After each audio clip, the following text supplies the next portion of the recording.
Just got done watching the Marvels with my daughter. It's not a bad movie, honestly. Is it a 10? No. I don't actually know how to rank this movie, so I'm not gonna try. But the fact is, it is an enjoyable film. I'm gonna talk about the goods. I'm gonna talk about the lows. First, the good is Brie Larson as Carol Danvers did actually a fantastic job as a character. And when I first saw her in the Avengers in her first Captain Marvel movie, I didn't like her at all. And I think her character is greatly redeemed in this movie, and or I didn't understand her. I could have just been a hating individual. You see, I didn't really fully come to grip with that. She wasn't really supposed to be likable, or if she was, they just kind of fixed it in this movie. But like, she was trying to do a lot on her own and making mistakes.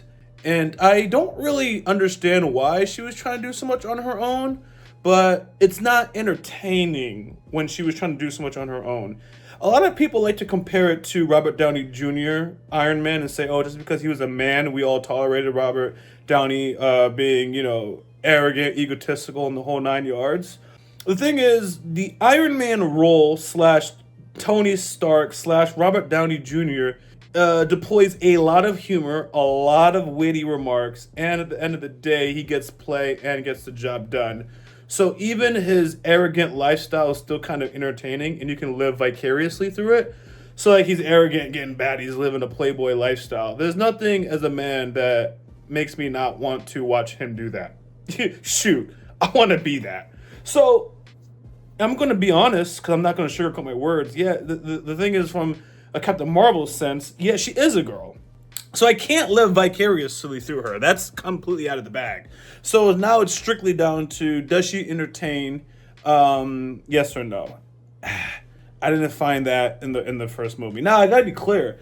A woman being independent and doing her own thing and not needing a man, I really can't think of a role off the top of my head, but it's been done time and time again. I'm thinking of the Underworld franchise. That woman was doing her goddamn thing until she found some man that she loved. But she was the focal point. No matter how you cut and dice it, who's special, whatever, she was the focal point. My homegirl, Laura Croft, Angelina Jolie was doing the goddamn thing. In my opinion, Scarlett Johansson, even when she's by herself as Black Widow, she does the goddamn thing. When she doesn't want to involve anybody, I still think it works. So I don't know what it is. I just didn't like the Captain Marvel persona before this movie. And I went a long rant about that. But the point is, I think it's fine now. I think her character, I'm going to say, is perfect now. Like, I just don't have a problem with her. She's great. Now we're going to move forward to, I put my glasses down, Miss Marvel. Anyways, I don't know her name. I don't remember her name in the franchise. So Miss Marvel, I've actually never seen I've never seen the show that she had, because it looked like a family kiddie thing. Remember, I watch this with my daughter, so at the same time, I'm not hating, but there's certain things I wouldn't naturally watch with the homies or by myself or what have you. But since I'm, there's a bunch of girls, right? And I have a daughter, right? So sometimes I watch things that I'm not naturally into. Like Princess Sophia, I watched that. PJ Masks, I watched that. Anyways, I thought her character was perfectly fine, and there's actually zero criticism I have to offer her. The kid is funny, very amusing, and she did a fantastic job at being utilized to disable the cringe and for her to be the opportunity to do things right that she couldn't do with Monica. You could basically say she failed Monica as a child because of her own problems. Monica gave her the lesson, hey, we're family, and now she has the opportunity to do this over with Miss Marvel. And that's just it. So I'm just moving on. Now to my homegirl Monica. I loved Monica. Oh my gosh. Monica was great. Everything about Monica I like. And I want to be very clear with you guys. If you guys follow me, because a lot of people are going to get at me, I give my own people the harshest criticism. So I'm going to be honest, if it's so uncomfortable to say, but if you're black, like me, a lot of times I nitpick you a lot more than anybody else. And the reason why that's important is because when I do co-sign or like whatever, you have to understand that I'm not doing it just because we in the same nationality. And I love her take. I love that we had a black woman that was articulate, intelligent, did the damn thing, and saved the goddamn world. I love that. Other than the line, Black Girl Magic, They also didn't do, because I don't really like being reminded that, oh, as black people we don't have proper representation, and the lines are used, and then they write it into the story, and they do a woke, I'm gonna quote it, message. They didn't do that. They just did the damn thing, and that's all I wanted to see. She did it. So other than Fury saying his line, "Black Girl Magic," which I don't really like, but at the same time, it came from Nick Fury, and he says lines like that all the time.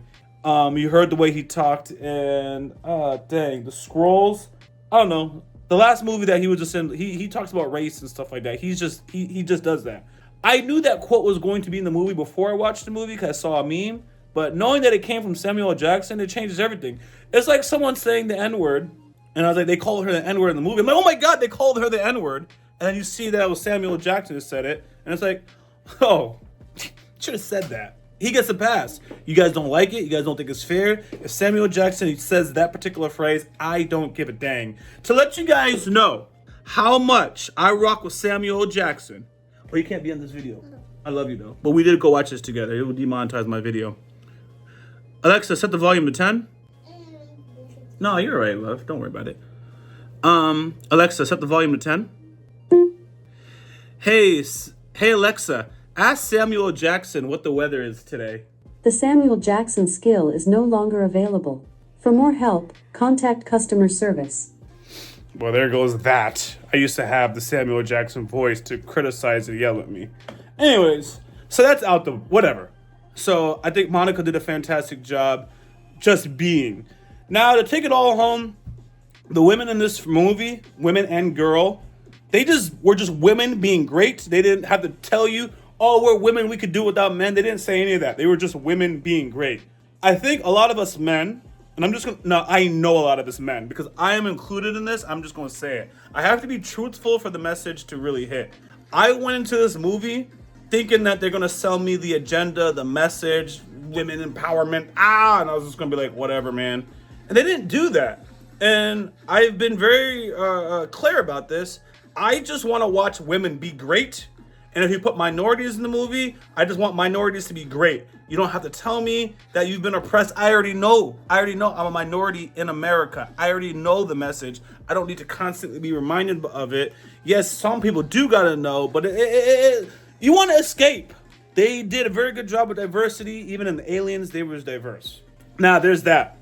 What I don't like about the movie, I said a lot of good things first, just because I am a positive person when it comes to reviews for the most part.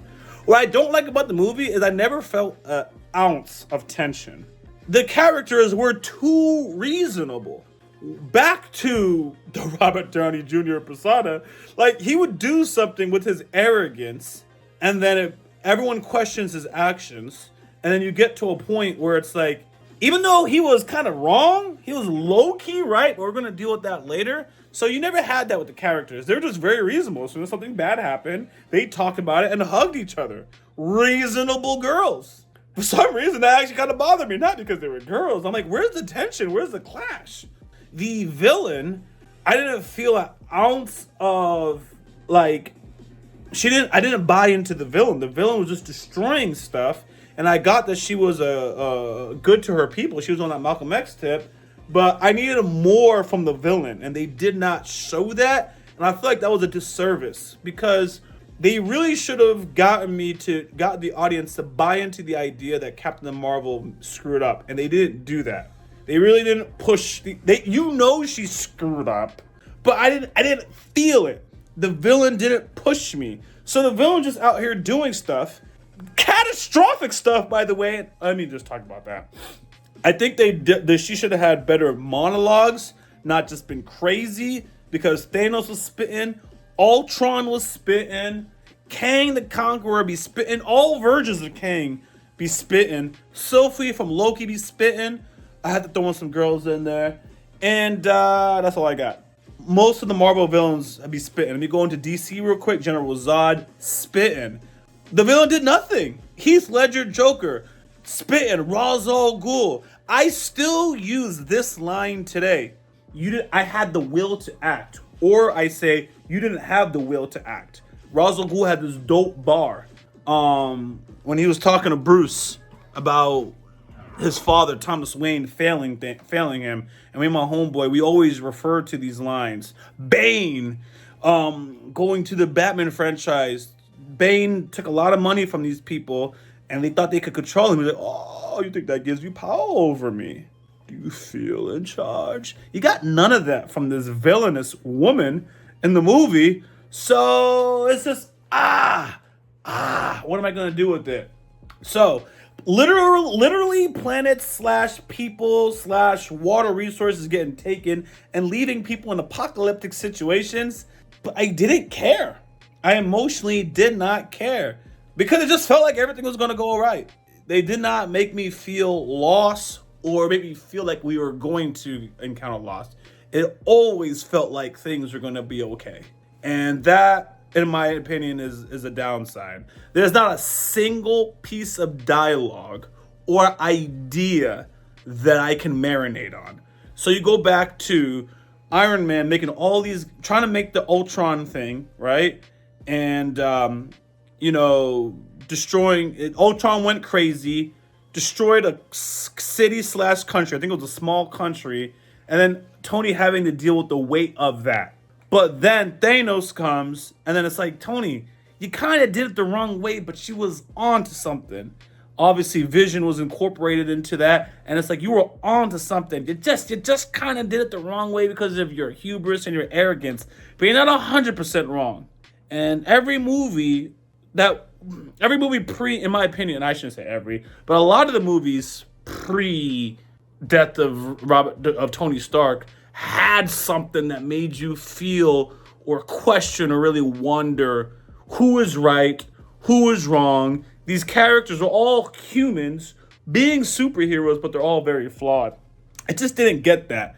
Carol Danvers did make flaws by not visiting Monica. She was yelling at Miss Marvel, and Miss Marvel, just kind of just optimistically smiled, and everything just went okay. It got resolved very fast. You know what it is? Everything got resolved very fast and left you no time to really let it marinate that they were even having a problem. We had a problem, they got over it. It's like, oh shit, they just got over that problem very fast. And that's it. Sorry, I ranted a lot. We get to the end, and now we are opening up the female side of things. And again, I'm being very honest with you.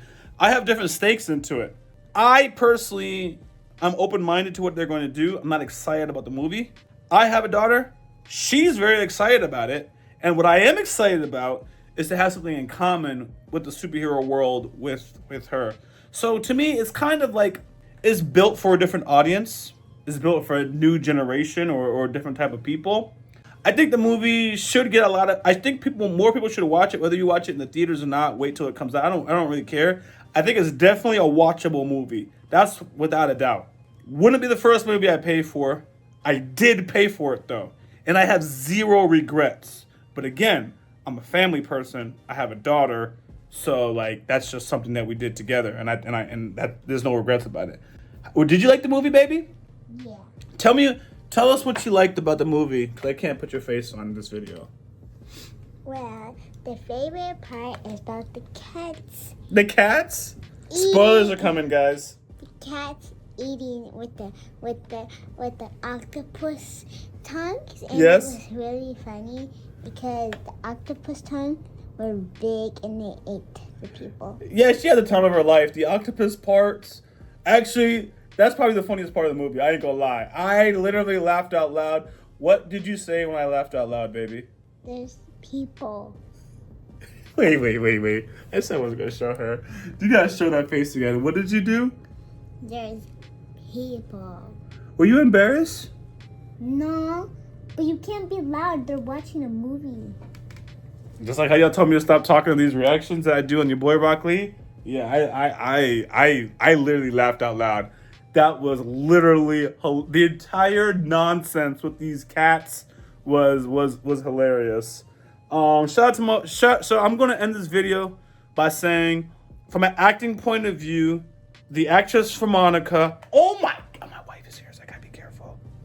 See my ring? My wife is here. My daughter's also here. She's a fantastic role model for my child.